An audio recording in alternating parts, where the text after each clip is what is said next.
Thanks for tuning in to Farmer Theologian, a podcast designed to help you build deeply rooted practical theology. Let's get to work. All right, friends. Well, welcome to a new episode of Farmer Theologian. Thank you for your patience. Continuing to have new formats and work through the issues. Really grateful for the opportunity to be with you. As you saw from the title today is on New Year's and new ventures. And so I wanted to start today by giving you a little bit of a kind of reset on what the podcast is, and then I have an interview with my good friend Nathaniel Jolly later in this podcast. But as the New Year's coming up and coming off of sort of a 6-month hiatus with the podcast, I wanted to do a bit of a reset of sorts, just to remind you what the podcast is for and what the purpose and design of this podcast is. The first, really to communicate the purpose, I would say look to the tagline. The tagline of this podcast is helping you build deeply rooted practical theology. That really is my heart behind this podcast, is to build theology that is rich and deep, but has an eye towards practical application. That's also communicated in the name of the podcast. I won't go into great detail on this. I did a whole podcast episode on this early on in the archives. In fact, it may be the first episode, if I remember right, on what is in a name. What is the reason for the name Farmer Theologian? It's not because I live on a farm. It's not because I consider myself a great theologian, but it really is a nod to my Southern Baptist heritage and roots, and the fact that there are always these kind of two strains within Southern Baptist history of the farmer preacher who's very zealous for evangelism, practical application, tends to be kind of anti-education, a little more Arminian, and then there's also this gentleman theologian motif that you will see all throughout Southern Baptist history, who's got rich, deep theology, studies well, probably a little more Calvinistic, sees the benefit and the growth of equipping the church. And I really kind of want to be both. I want to have an evangelistic zeal. I want to be able to help people make connections practically to the theology, but I also want to have deep theology. I want to help equip the saints. And so that truly is the heart behind the name Farmer Theologian, is kind of combining those two aspects of pastoral ministry and really trying to always strike a balance in there. I don't think I do it perfectly, but that is what I'm striving after. And so that's why the podcast is named the way it is, to always kind of be a nod to the purpose. Where does this podcast fit for me personally?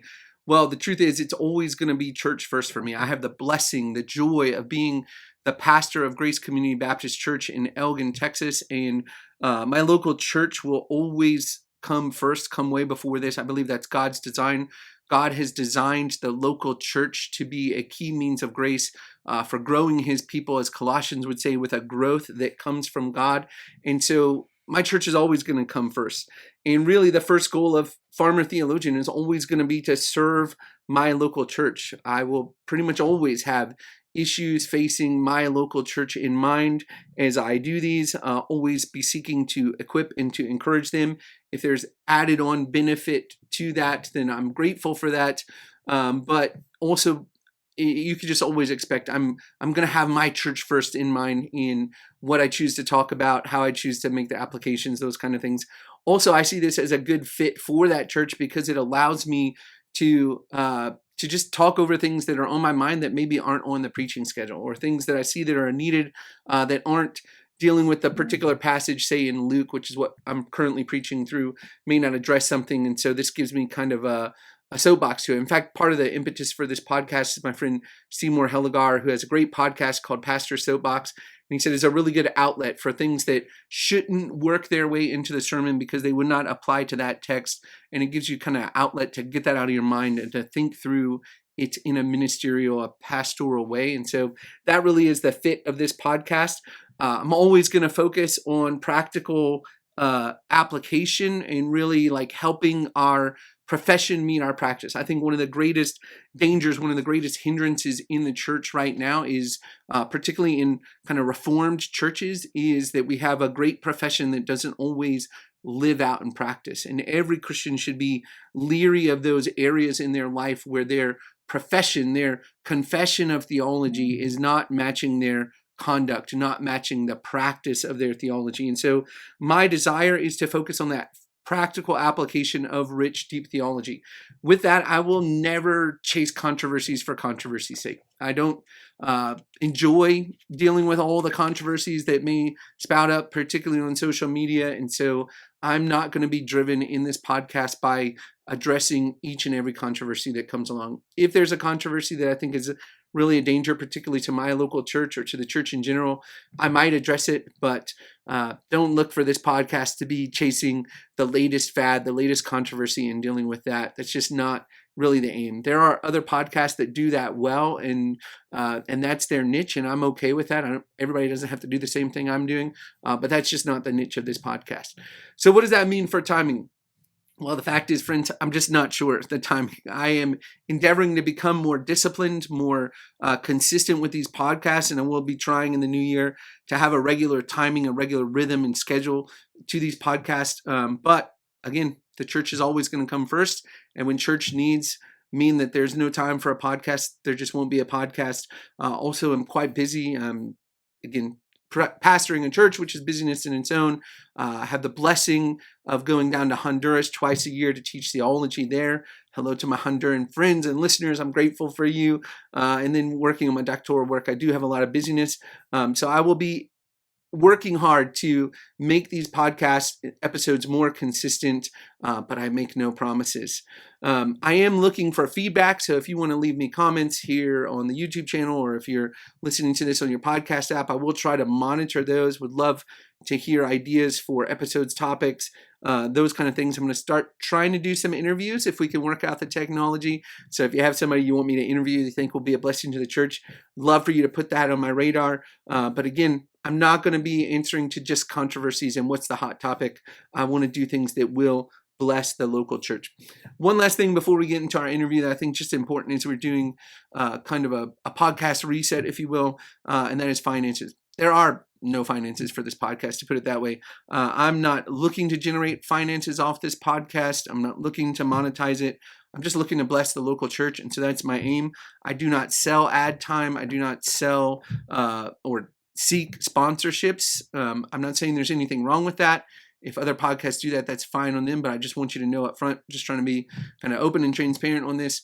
I'm not monetizing this in any way. So I will promote some things, but it's just stuff I like. And the most I've ever gotten from that is free samples. And so just want you to know as a listener, I'm not seeking any financial agreement to promote something on this podcast. So if something's promoted, it's just my honest thoughts on it. Again, I'm not saying that's wrong. There are people in business to make advertising, sell advertising. That's perfectly fine if that's your vocation. This is not what I'm doing here on this podcast. Anything I promote will just be helping a friend out, helping push something that I believe in. And so just wanted to be upfront about that. So with that, before we get into our interview with my good friend Nathaniel Jolly, I want to tell you about some coffee that I like. All right, friends, I want to tell you about Squirrely Joe's Coffee. Are you a Christian struggling to find companies that align with your Christian values and beliefs? Squirrely Joe's has you covered for all your coffee needs. All of their coffee is hand-selected and roasted fresh every day by a family of fellow believers. Try them out and you'll savor exceptional coffee while knowing that your investment supports a company committed to following God's teachings and upholding truth and righteousness, ensuring your hard-earned money contributes to the growth of God's kingdom. Stop giving your hard-earned dollars to pagans who support evil. We have a fantastic offer for our listeners, readers. Your first bag of coffee is free. All you have to do is cover the shipping. Head over to squirrelyjoes.com/farmer to claim your free bag of coffee today. Again, that's squirrelyjoes.com/farmer to claim your free bag of coffee today. I want you to know that I love this coffee. He has sent me bags very generously, but I have bought this coffee before. Really love Squirrely Joe's Coffee. I'm glad that I get an opportunity to promote them on this podcast, and I would agree. Stop giving your money to pagans for bad coffee. Get some Squirrely Joe's. All right. Well, welcome to the podcast, Nathaniel Jolly. You are my first ever interview on this podcast. Now, that's not saying much because I don't know if I have the technical skills to put this together. But if this goes to air, you are the first interview. So how does that make you feel? You're breaking new ground here, man. Well, it can only get better from here. I'll tell you that then. Yeah, man. Well, I wanted to talk to you a little bit about some new things we've got going on. But before that, just tell our farmer theologians listeners, I think there might be three total listeners and two that already don't listen to your podcast. So tell us a little bit about you and your ministry and what the Lord's doing in your life. Yeah. Well, first of all, thanks for having me on, Eric. Um, so I am the pastor of Providence Bible Church here in the great state of Oklahoma. It's right above you, in fact, above the greater state of Texas. That's And right. That's right. You're yeah, our so I hat. thought I thought you'd like that. Um, Yeah, and so that's my primary ministry, and really anything and everything else I do sort of flows out of my ministry from the local church. And so from there we do a podcast, and I try to write and do other things, but that's the main ministry. So what are you going through right now preaching at Providence Bible Church? Yeah, we are preaching through the book of Ephesians, and so we're in Ephesians chapter 4, and yeah, that's been really exciting. And yeah, our guys have been looking forward to that. I think we just finished up verse 16, so Nice. it's getting good. Oh, it's perfect timing. You're getting into the practical theology portion of Ephesians, and that's my whole podcast is how do we move our theology to the practical side of it. So that's great. Well, I wanted to talk to you a little bit about Truth Be Known. Now we know Truth Be Known is doing some expansions. We're going to talk about that here in a second. But tell me first, how did Truth Be Known as a podcast come about? Did you just see Ecky's guns at a conference and say, I want to make a podcast with that guy? Or was there more to it than that? Yeah, well, I thought Eki would make me famous, and so no, it's very interesting. The short version is that I thought that Truth Be Known was going to be a podcast to deal primarily with charismatic doctrines to the African church. And that was before COVID-19. I thought I was going to be moving to Africa. And then, of course, COVID-19 sort of closed down the country we were going to be going to and made that not possible. So, in God's sovereign plan, we ended up not doing that. And so it sort of morphed into a podcast for here and for the local church that I was pastoring in. So that's sort of how it sort of became what it is. And then as time went along, we just thought, well, our heart is really for the local church. I didn't want to do it alone. It was always meant to be kind of pastors doing the podcast together. And I think Eki and I bumped into each other on social media and invited him on as a guest, and we seem to just work really well together because Eki is a brilliant guy, as you all know, and he just made the podcast so much better. And so we thought, yeah, let's keep him on, and I was able to trick him on for all these years now. And so yeah, so it's been a good podcast, and basically we um, just kind of come up with topics that we think would be helpful for our own local churches, knowing that if it's good for our church, then anyone else who might listen, it will probably be helpful for them as well. And so that's kind of just very simple how we do the podcast. Awesome. If you think Ecky's brilliant in a podcast format, you should try sharing a Greek class with him. Ecky and I met in seminary Greek, and I would agree he's brilliant, brilliant and guns. There's nothing left for the rest of us. Well, tell us now. We're doing a bit of an expansion, if you will, of Truth Be Known. From the podcast is staying, of course, but we're expanding into Truth Be Known Ministries. So tell us a little bit of how that idea came about and a little bit of the process of how we got to where we are today, where we're trying to get together a group of local church pastors to bless the local church. Yeah, it's not an unusual concept, and I think to start off, it's worth saying it wasn't an expansion that's trying to be overly unique or very different as a ministry. I know that's always the kind of thing that guys say you should be, right? Come up with an idea that's going to be different or a niche market or unique. It actually isn't at all what I wanted to do. The idea was just thinking of the reality that there's so much bad doctrine available to people now on social media. I mean, this is the world we live in, right?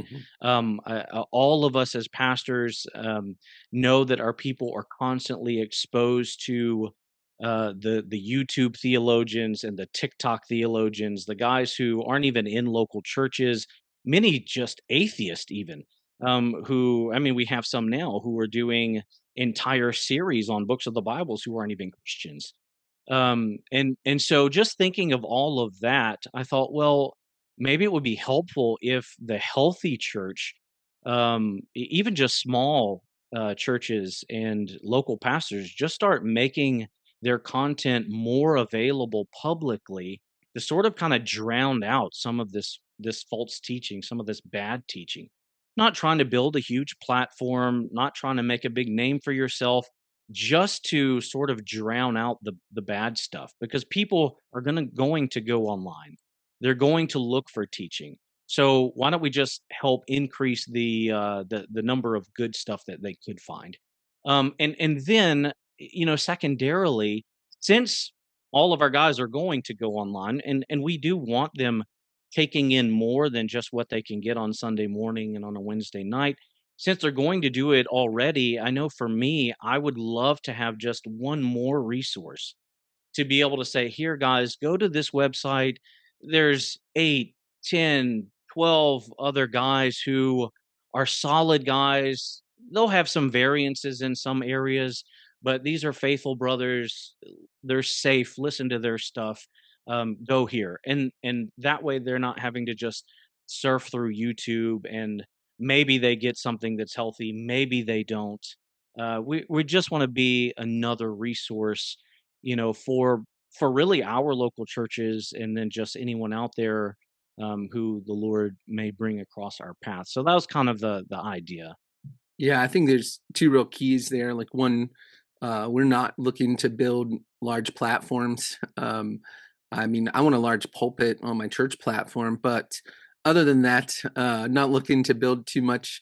But also our preference, our aim is the local church. We're looking to encourage, strengthen people in our local churches and within their local churches. We're not looking to get you to listen to us instead of your pastor. In fact, if you have only to listen to one, listen to your own pastor and Absolutely. grow under the one who is qualified and called to your local church. But if you have that extra time, rather than looking at nonsense or even stuff that would be even less than benign, would be bad for you, we want to provide some good, helpful content to be a blessing to the local church. So tell us, how did the team of Avengers, Truth Be Known Avengers, come together? Yeah, it was really mostly guys that were connected in some way, shape, or form, largely to Master Seminary, or to Grace to You Ministries, or John MacArthur's ministries, or guys who were like-minded in doctrine, but all who were pastors. And I think that is something, though I wasn't trying to be unique, it is unique to our ministry, is that we decided at the very beginning that the only contributors to our ministry are going to be active pastors in a local church. And the reason is just very simply because, not because other guys couldn't contribute meaningfully, and I want to make that clear, but as pastors, you always do have, I think, a greater sense of urgency, and thoughtfulness for the local church. So you kind of always carry that burden of what you just communicated, right? Like, we want people, if you have extra time, we're happy for you to listen to the content on Truth Be Known Ministries website. Um, but by all means, we would never want that to replace listening to your own pastor, listening to your own church. Even let your pastors know what content, where you're getting your content from. Mhm. If they have time, I like to know where my guys are listening to resources from. Now, I'm not their parent. I don't micromanage what they're doing, but I like to be able to say, "Hey, here's safe resources," and know that they're going to these places. If I find out they're going to Joel Osteen's website, then I can say, that's not a safe place. Yeah, mark and That's avoid. not good Yeah, doctrine. Yeah, mark and avoid that kind of thing.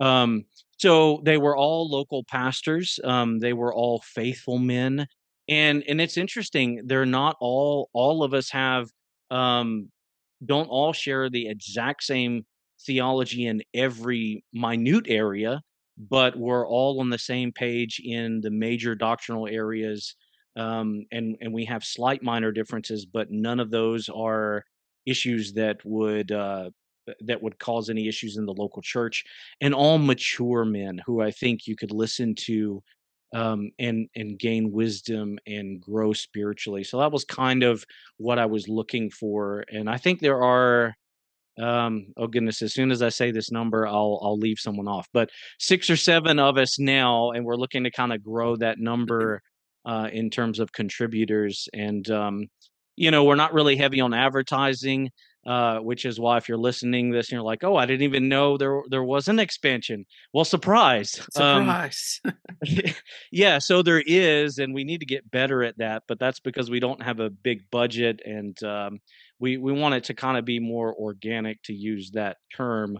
But we don't want to get in a scenario where we're having to worry about soliciting a lot of funds and it becomes sort of a business kind of model. We want it to be a thing where we're really focusing on just helping people grow in Christ, and it be a support for the local church rather than maybe even unintentionally becoming a competition Right. for the local church, whether it be for resources of the people or whatever the case may be. So what I'm hearing you say is in a dark, smoky room at the basement of Shepherd's Conference, there was a coalition formed around the gospel, and this is what we are. No, I'm just kidding. I agree. I think I would add, just in thinking through the talking about the benefit of it being local church pastors, there's also an inherent accountability there that's a good thing. Like, we're all pastors in churches that are elder led, plurality of elder congregations, where not only are we trying from a distance to spur one another on, to encourage one another, to even at times vet one another's work, but we're also relying on, like, they're submitted to a local church and to the accountability of that local church's doctrinal statement and the elders holding them accountable. And so there's just a tremendous benefit to having that kind of benchmark of being a pastor in a biblical local church, that really helps safeguard the content, because all of us being pastors have full time and extra time work to do. So we don't have time for things like a marketing department. So, if there's somebody out there that wants to donate their time as a marketing specialist, hit us up. We'd love to hear more about that. But our main goal is our local church. And so anything that is beneficial outside of that is just icing on the cake in that sense. And so keeping that connection super helpful, to limit it to pastors.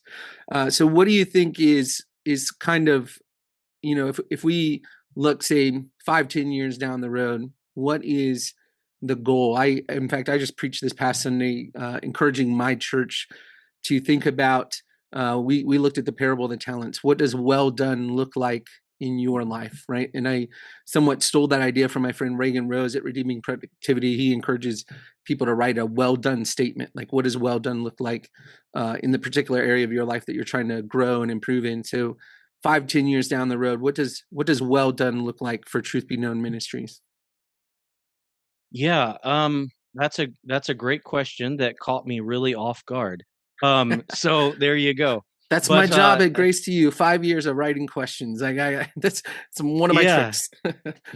Well, it's not that I haven't thought about it, but I think about that question in the context of my local church more. Hmm. Yeah, well, I think I started with kind of that in mind at the beginning, and so it hasn't morphed too much. So I think the goal would be that we have sort of more solidified, ongoing regular material put up on the website. So the stage that we're in now, right, are very kind of practical needs, trying to figure out a guy to manage the website, and we have a guy who's very gracious helping us do that at the beginning, sort of forming it. So anytime you're at the beginning stages of the ministry, you're just working out those sort of kinks, how to get things up regularly.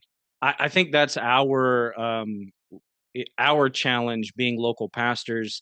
One of the beauties of this ministry for us, I think, is unlike a lot of other ministries, we're not asking guys to put out a lot of new content just for Truth Be Known Ministries, and that's going to be important. Um, what we're doing is compiling all of the work we're doing for our own people and making it available for everyone. And the reason I say that's important is because it's coming from a pastoral heart that has real people who are living real Christian lives in mind, rather than just from an academic perspective approaching a text just to explain it. And I think so. So I'm hoping that that's the kind of material that we're making available. Is that it has, um, I mean, to use Joel Beakey's terminology, an experiential touch to it, right? It's got an applicational feel that comes more with the pastoral perspective than just maybe purely academic theological. So 5 to 10 years, I think I'm hoping it'll just be it'll flow more smoothly. We'll have things a little more regularly. Content will be out a little more regularly. I think that's what would be good for us. We have the content, right? Because we have guys preaching week in, week out.